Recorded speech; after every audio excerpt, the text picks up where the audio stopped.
at my practice, as you may or may not know. So I'm a big fan of meditation. It just isn't a big component of the style I teach. I am too. I just don't always like that initial response Yes. that a patient will give me when I suggest it. It's like, Yeah. well, I'm going to teach you a couple tricks here. And if I use the word meditation, in some people, it's...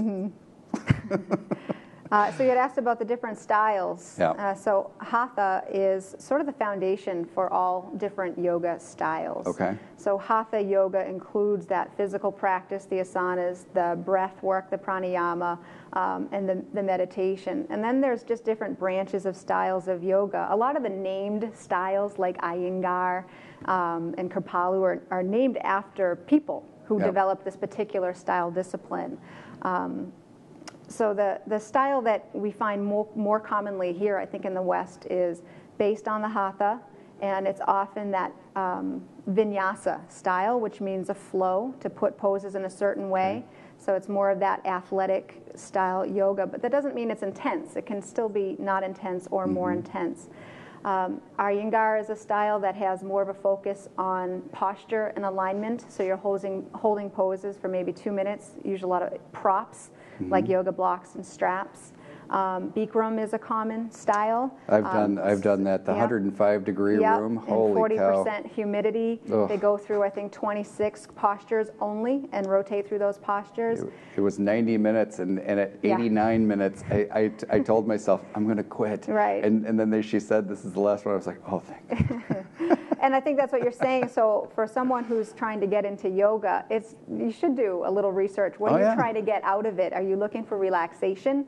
Then maybe more of a yin yoga is good for you. Are you looking for more athletic style training? Then doing the Bikram yoga or the Ashtanga yoga. Are you looking for a nice mix? Then I would say, a power or a vinyasa yoga.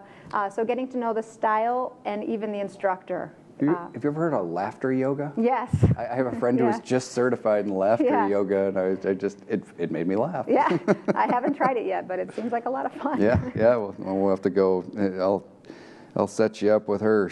Let's see. So I know that this has been in the news a lot lately. I've read a couple articles myself, and that some people have had a bad experience with yoga. And can you speak more to that so you can maybe demystify some of that, demythologize some of that? Well, I think try again. Not every yoga class is the same. Not every instructor is the same.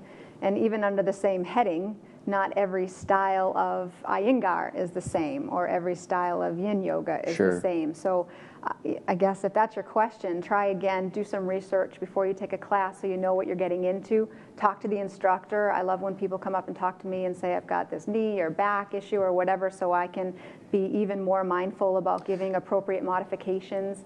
And one of the basic philosophies behind yoga is non-competition and non-judgment, and I certainly teach that in my class. It's not you against everybody else. It's you with yourself and listening to your body. And I think oftentimes when people have bad experiences, they're simply not tuning in, which is part of the benefits of yoga, is that it teaches you to turn your attention inward. That's a good point. And I'll elaborate a little bit on this and say that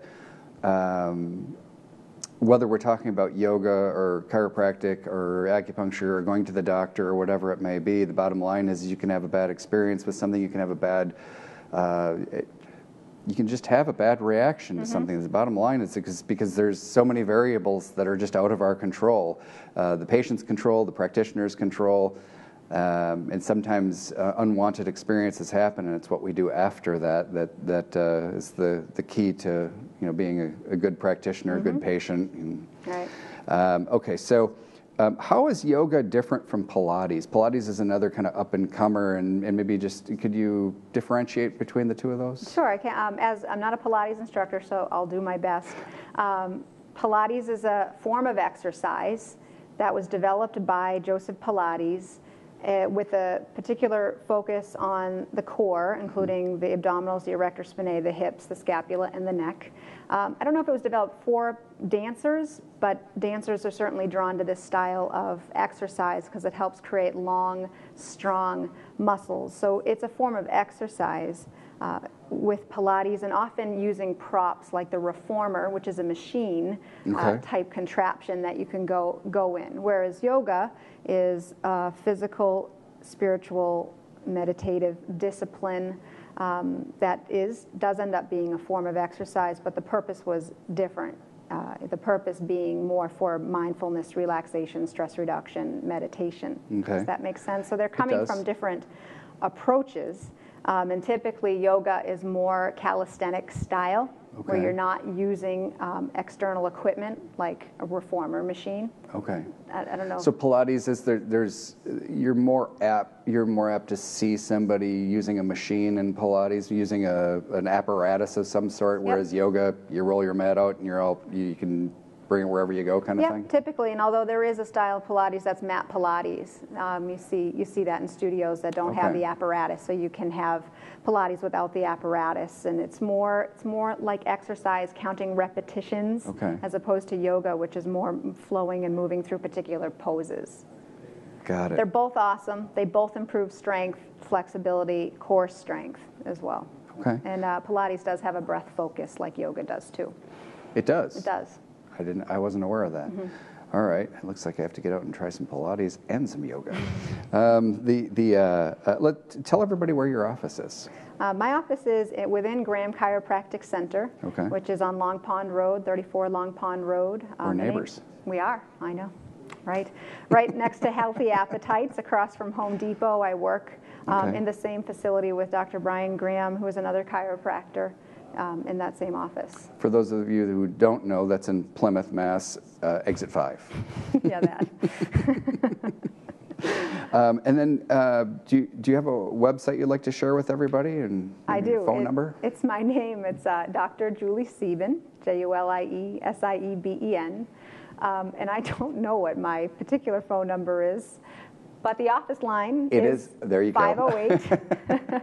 508-747-1434. But on my website, drjuliesieben.com, you can also get in touch with me in that way to my email. Perfect. I want to thank you very much for being here today. It was great. Great talking to you. I learned a lot, and I hope you did too. Thanks for listening to another episode of Health Naturally. We'll see you next time.